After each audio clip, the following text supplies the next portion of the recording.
Hablar de los aciertos históricos de Costa Rica es reconocer los aportes del Partido Liberación Nacional, la voz liberacionista.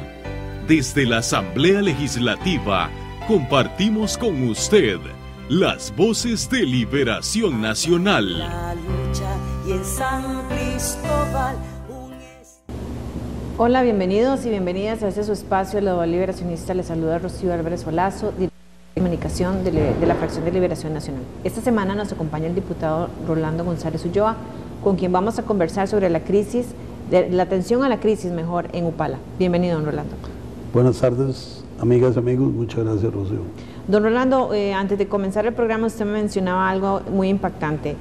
Costa Rica no ha enfrentado una crisis semejante a esta. Yo he participado directamente en la atención de emergencias circunstanciales, inundaciones, aguaceros temporales, cuando era presidente ejecutivo del INDER, derrumbes, el terremoto de Alajuela. Atendí como gerente de crisis en el gobierno de doña Laura Chinchilla los 5 cantones del sur de San José, Jota, Tarrazú, León Cortés, Acosta y Acerrí, y ahora he estado en Upala 4 días. Jamás he visto una devastación de ese tamaño. Posiblemente, si se unen todos los daños que hubo con la tormenta tropical Tomás, sea más, pero quedó disperso. En este caso, arrasa con gran parte de un enorme cantón como es Upala, y que además es un cantón pobre, con infraestructura escasa, y por lo tanto la devastación es impresionante, sin perder de vista que hay daños importantes también en Pocosí, en Matina, en Siquirres, en La Cruz, en Bagaces, pero creo que ahí en los chiles, ahí se ha focalizado la atención pública por la gravedad y la magnitud de los daños. ¿Hay un antes y un después de Otto, don Rolando? Sin duda, pero el antes no es el jueves. Yo creo que aquí se ha cometido una monumental injusticia. Hay gente regando veneno en redes sociales, pero a descargas inusitadas contra cualquiera de las partes que está en esto. El gobierno ve venir lo que primero era una tormenta tropical, después un huracán, después bajó su gradación, después volvió a subir, con un rumbo inestable. Advierte que hay que hacer las evacuaciones. Hay lugares como Barra del Colorado donde la gente que se quedó fue contra la voluntad de las autoridades, y en el caso de Upala, que se ha señalado tan acremente el papel de la municipalidad, yo debo contarle a quienes nos están viendo y escuchando que la municipalidad de Upala tiene 50 funcionarios nada más. No es la de San José, ni la de Alajuela, ni la de Cartago. Es una municipalidad chiquita en un cantón inmenso y muy pobre.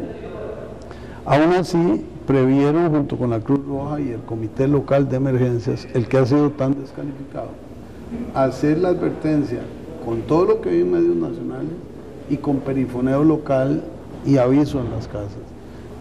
La inmensa mayoría de la gente atendió el llamado.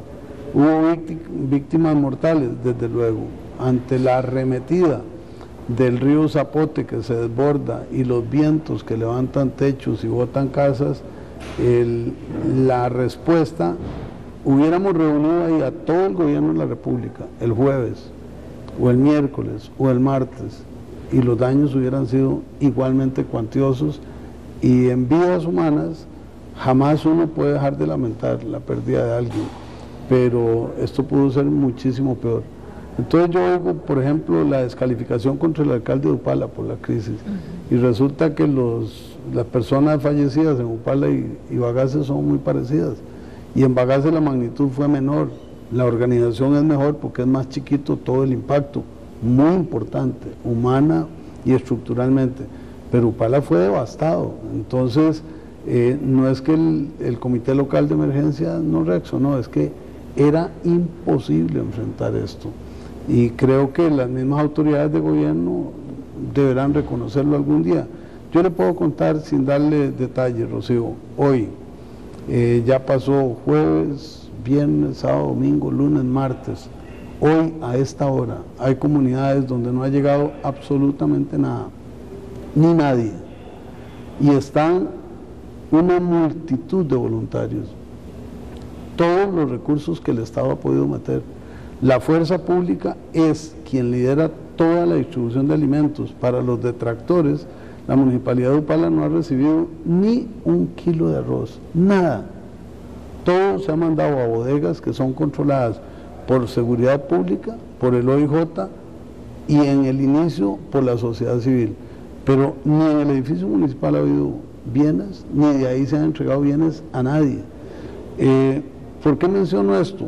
Porque está la vicepresidenta Nelena Chacón, está el alcalde Juan Acevedo, están, que recuerde, el presidente ejecutivo del INDER, la viceministra de Desarrollo Social, la ministra de Justicia, la viceministra de Obras Públicas, la viceministra de Salud, el director de INAECO, el viceministro, dos viceministros de Seguridad Pública.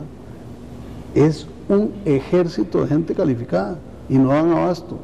Entonces, me parece tan ingrato cargarle la mano al gobierno como cargarle la mano al alcalde de la municipalidad. No había ninguna instancia en este país capaz de enfrentar eso con la celeridad que se ha hecho. Además, yo creo que la Comisión de Emergencias debe replantearse su rol a futuro. Yo viví la tragedia de Tomás, me tocó atender 5 cantones simultáneamente, yo era el gerente de crisis por parte del gobierno de doña Laura Chinchilla, y la articulación de los equipos de gobierno con la sociedad civil y las municipalidades fue muy intensa y muy bien construida. En esta ocasión, en otros cantones las cosas funcionaron muy bien por la magnitud. En Upala ha sido muy difícil porque el daño es inimaginable. Solo para darle una idea, entrando a Upala sobre el río Zapote, hay un puente metálico que tiene un arco cuya altura probablemente sea de 10 a 12 metros. Sobre el techo de ese arco metálico estaban las ramas que el huracán había movido y la había colgado ahí. Para hacerse una idea del poder de ese fenómeno natural, y entonces la cantidad de destrozos es inconmensurable, y estamos viendo ahora lo que son caminos, puentes, las fachadas de las casas, que no hay agua potable, que no ha habido luz. La gran mayoría de la gente del centro se quedó sin su cocina, sin su lavadora, sin su refrigeradora, sin sus camas, no tienen nada. Entonces, toda la generosidad del pueblo de Costa Rica lo que ha permitido es contener la embestida de una hambruna. Ahora viene una reacción que debe ser orgánica, articulada, y donde todos nosotros debemos poner nuestra voluntad y nuestro trabajo. Don Rolando, ¿está Costa Rica preparado para una emergencia como estas, o con esto se demuestra que no? Este es un fenómeno único y nos demuestra que tenemos una capacidad pero que no es suficiente. Para decirle, yo dormí en un lugar sin agua el viernes y sin luz los siguientes días, y estamos hablando de una persona que, como en mi caso, no le huye a la quema. O sea, yo estoy hecho a vivir en condiciones precarias, no importa cuál sea el trabajo que desempeñe. Un hombre adulto, formado, maduro, pero cuando agarramos los chiquitos, los bebés, adultos mayores, cuando la noche del viernes todavía no había colchonetas en un albergue que tenía más de 700 personas, uno tiene que caer en la cuenta de que no estuvimos preparados en lo general. Aquí yo le puedo hacer recuento de datos de esto tenía que hacerlo A, B, C, D. Había que estar ahí, Rocío. Claro. Había que estar con el barro hasta el borde de la bota para ver cómo reaccionar. Le relato un caso que sonará como extraño. La diputada Araceli Segura llega el viernes y a ella se le ocurre abrir en un corredor de una casa una cocina comunal. Por esa cocina comunal que hoy está funcionando todavía y que han rotado gente de Tilarán, de San Carlos, de León Cortés, de todo lado, pueden haber pasado entre 800 y 1000 personas diarias a comerse un platito así. Era lo que nos comíamos en el momento de la crisis, porque todo estaba desabastecido, no había electricidad, no había agua, y eso fue una mano milagrosa. Cuando le doy las cifras, no la persona, sino las cifras, eso le demuestra la magnitud de la tragedia, y además la desproporción en pedirle a una comunidad que tiene una municipalidad de 50 personas, que hubiera previsto, planificado y atendido el primer impacto de este fenómeno. Claro. Eso no lo podía hacer nadie. La municipalidad más poderosa de Costa Rica, San José, no hubiera podido con este problema. Obviamente aquí el daño hubiera sido menor porque la infraestructura es mucho más sólida, pero tenemos que aprender. Claro. Lleva razón usted en la pregunta, tal vez no señalar personas, sino analizar los procesos y convencernos de que hay cosas que están mal y que hay que enderezarlas. Esto es una lección para toda la vida. Es importante lo que usted señala sobre procesos. Se está recogiendo, se está recolectando toda la solidaridad de los costarricenses por medio de la Cruz Roja. La Cruz Roja lo entrega a la Comisión de Emergencias. Es quien es la encargada de distribuirla, ¿es así? Esto ha sido un caso insólito. Upala tiene 3 accesos, uno por Santa Cecilia que viene de la Cruz, uno por Chimurria que viene de Guatuso y uno que entra por La Zapera y por Bijagua que viene de Cañas y Bagaces.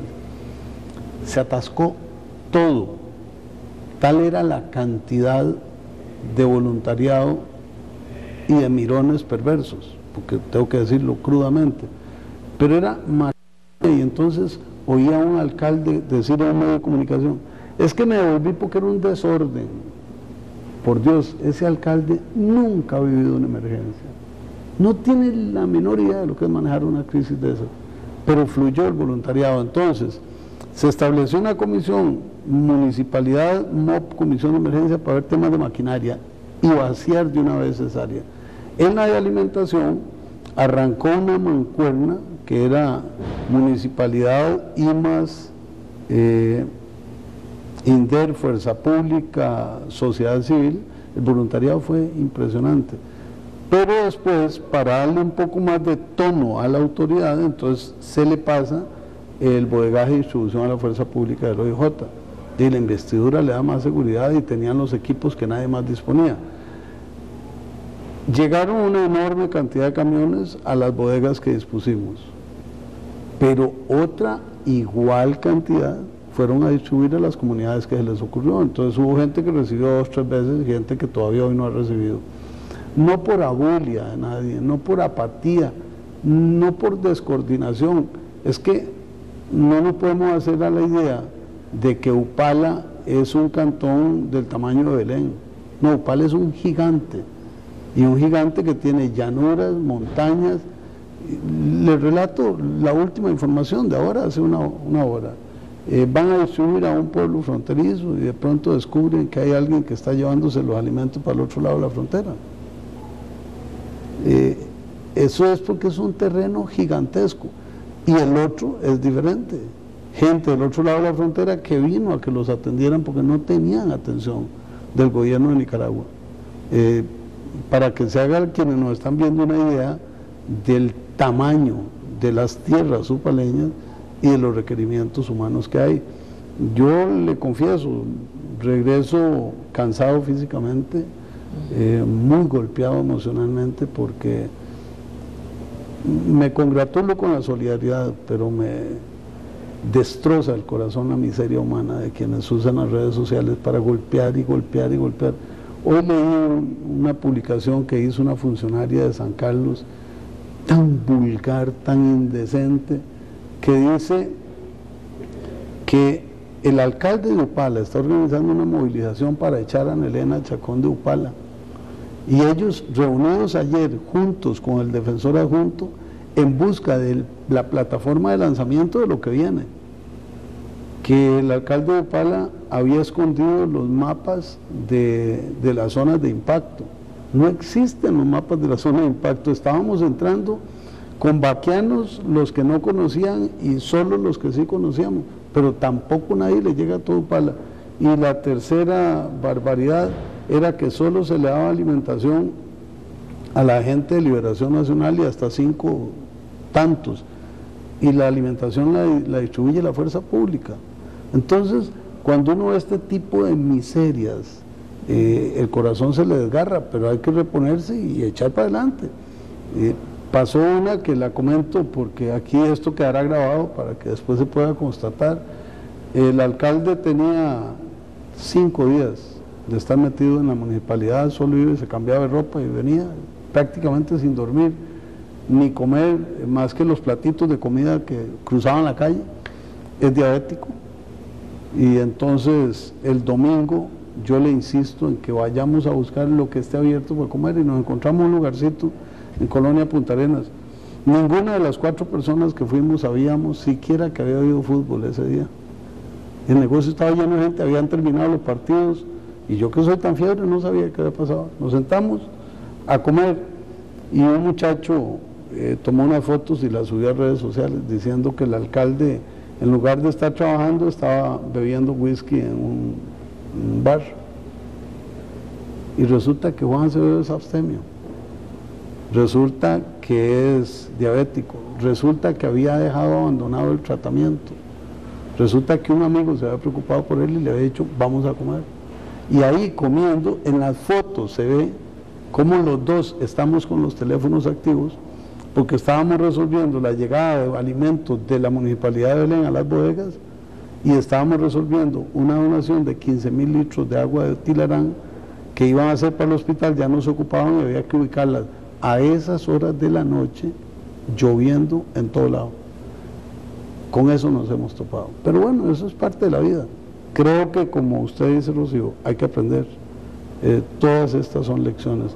Yo le decía a la gente de Upala con la que pude hablar en estos días, Alemania fue devastado, Japón fue desaparecido, y hoy son baluartes del desarrollo del mundo. Yo sé que Upala se va a levantar, y como Upala, Bagaces, Los Chiles, La Cruz, Las Barras y el sur, que está impactado en este momento por las lluvias.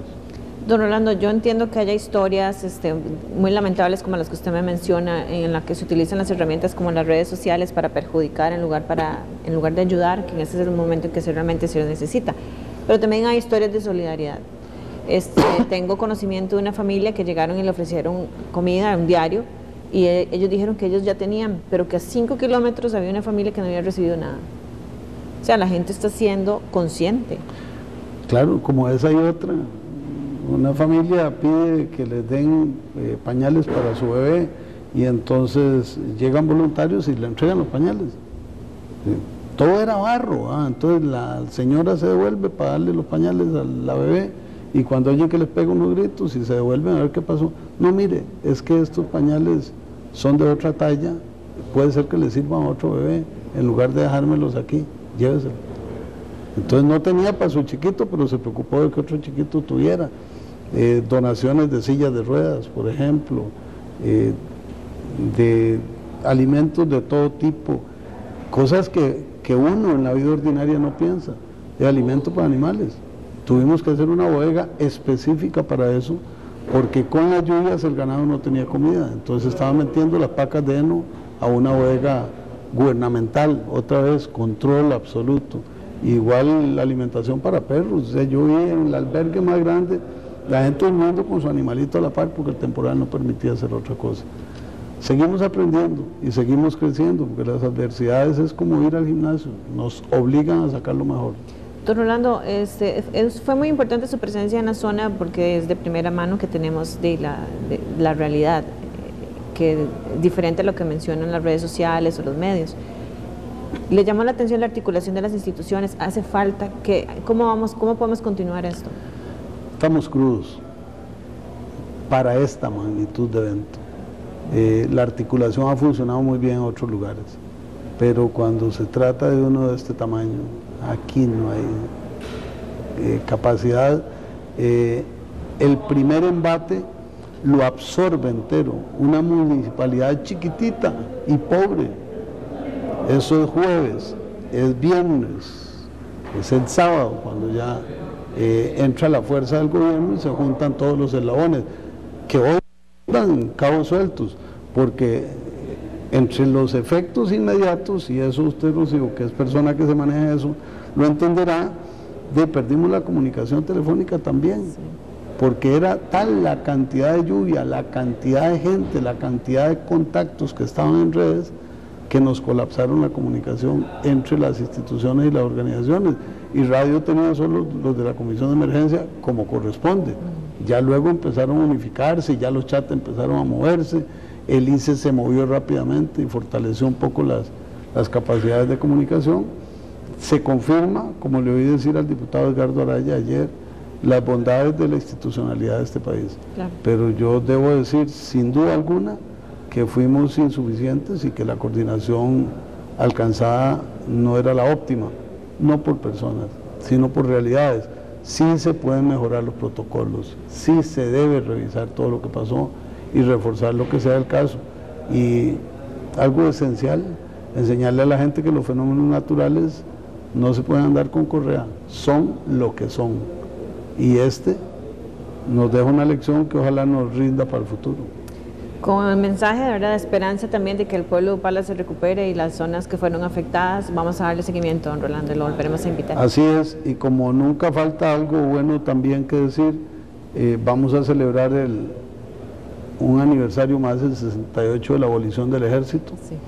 Mañana en el Cementerio de la Lucha a las 9 de la mañana vamos a rendir homenaje a don Pepe, y pasado mañana a la 1:30 de la tarde aquí en el Salón de Expresidentes y Expresidenta de la Asamblea Legislativa tendremos un acto formal para conmemorar la abolición del ejército. Les invito cordialmente a ambas actividades. Extiendo las invitaciones para que nos sigan también en las redes sociales La Voz Liberacionista y en Twitter La Voz Liberacionista PLN.